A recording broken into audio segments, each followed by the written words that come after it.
No, there aren't. Which is why I want to help you guys today, because there are literally no tutorials out there explaining how to make actual good trap metal beats.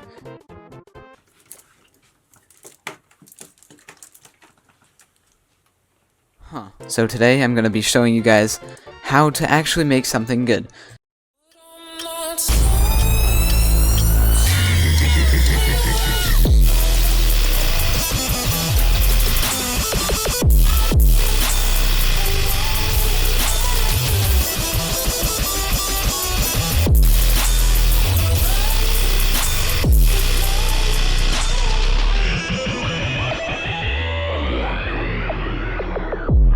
Alright, so let's just get right into this. To start off, we have this sample. You can find this on YouTube. Pretty simple, straightforward. There isn't much to this other than a couple EQs. This one's for the highs. I want to boost those highs a lot.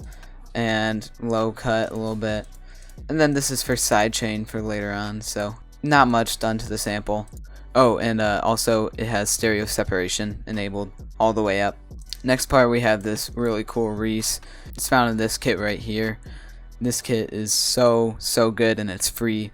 I'll leave a link to it in the description. Actually, a lot of this was made using this kit alone.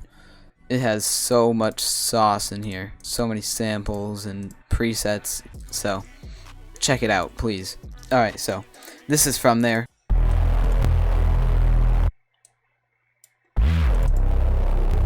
Very simple. Couple slides in it. And then really the last part we have here is a little clock sound effect that the volume increases with an automation clip. And that all sounds like this.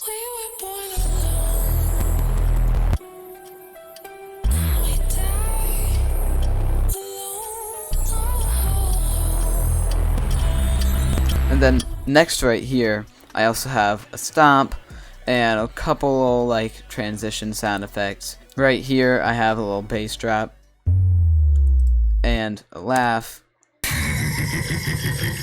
and a fill and another riser. So that all sounds like this. And now we get into the drop. Let's start with the kicks. So the kick is one of the most important parts with this, but before I can really explain the kick to you, I have to explain the mastering. Let me show you what the kick sounds like without any mastering and then with mastering.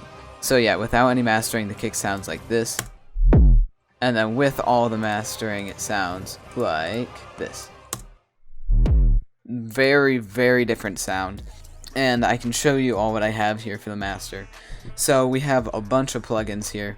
Fresh Air, not much done here, just to boost some highs. I could really do it with an EQ, but I like Fresh Air a lot. And then this is Ozone, so there's an EQ, dynamics, an exciter, imager, and maximizer on here. This is on high detail wide. I really like that preset. And then arguably one of the most important parts is OTT. I have not been using OTT for very long, but it is.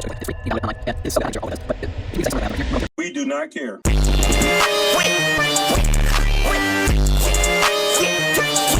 And then next we have Pro C2. This is a pretty standard plugin to have on a master. It's right here in the mastering tab right here called Golden Transparency. And then we just have an EQ that looks like this. So after all that mastering stuff is done, now I can explain the kick. I don't really have much happening here, but I do have Saturn 2 on here with the preset Magic and an imager. All this does is it's a stereo separation plugin. So this is without it, and this is with it. You can hear that it's separated into subby lows, and that's a really nice effect to have there. And then I just have an EQ boosting these mids here, just adds a bit more punch to it. And I also have these really short kicks. I stretch them to make them really small. Here's one of the most important parts that I learned recently, and this is to place your crashes in the right spots. So for example, let me put my crash right there. Here's what it sounds like. It doesn't sound like it has much punch to it. But if you place the crash over here a little bit, you get that really punchy sound to it. And I just use that very generic crash you see basically everywhere. The last part I should mention is the sidechain. And every time the kick hits, there is a small sidechain to basically everything. So all you hear is the kick when it hits. Except for the crash, which is also playing. That's not sidechained. So the next part is the 808. So there's a lot happening here. I'm actually going to give you guys a link to all of this. Like these kicks in this 808 and this preset. I'll make this a preset for you guys that you guys can just put on your 808. Right now I'm really just using a very dry 808. It sounds like this. And then once you put it onto this channel, it makes it sound like this. So there's obviously a lot of effects happening here. So let's go through it. So first off, we have Homicide. This plugin is the GOAT. It's amazing. It's a multi-band distortion plugin, so you can distort different frequencies, and it's very, very helpful. I would totally recommend it to you guys. Next one we have is just an EQ, and then what we have here is Hardcore. This is on Extortion XS. Hardcore is a very special plugin because it can produce some really cool effects, but it can get very, very loud. So all you need for Hardcore is just to have it up 4%. That's all you need. And that's also seen down here on this preset, Dark Stoner FG. And then we have OTT, and you can just copy these presets here. Ooh, and then here's a fun plugin. Effector is actually very, very cool. That is seen right here. I use Effector on this slide right here.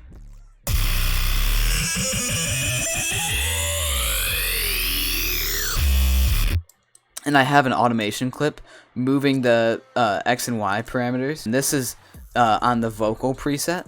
And then we have Fruity Blood Overdrive, another stock plugin that's so good. I just have another EQ. This is also sent over to Insert 6, which has a couple more things because I couldn't fit it on. It's another EQ, and then another EQ, and Devil Lock. And this plugin's really nice. It's just a nice distortion plugin, and I have it set on the preset Soul Sucker.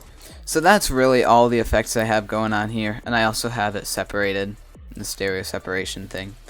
So that is my 808, and I will leave a preset for that. So one other very important part about the 808 is its slides, and this is a very hard thing to get down right. As you can see here, there's so much stuff happening with my slides.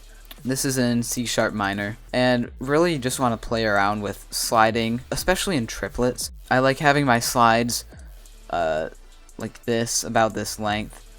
I'm on 1/3 step right now, so it's 2 of the 1/3 steps.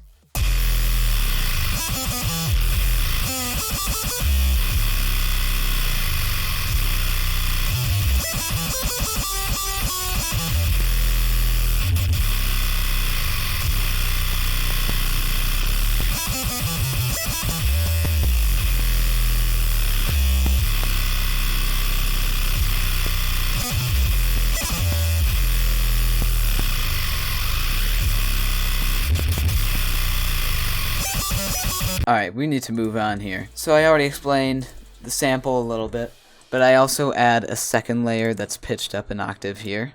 You can hear it.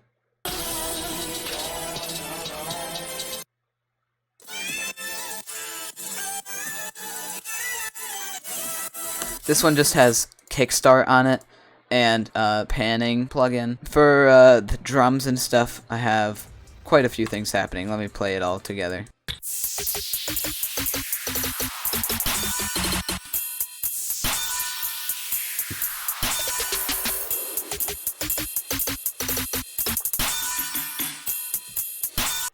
So for this, I am using a hi-hat loop again from this drum kit. And then I have this snare roll, which is also a snare from this drum kit, but it sounds like this. And then I just have a snare here that sounds like this. And I also have a couple snare rolls in here like this. In this part, there is a small snare change, and it sounds like this. It's 2 snares stacked on top of each other. It's this. And this sounds like this. Most of these aren't really run through any tracks or anything just because they sound good on their own. So that's really all, you guys. It's not a ton, but it's really just how you're mastering it and the plugins you're using.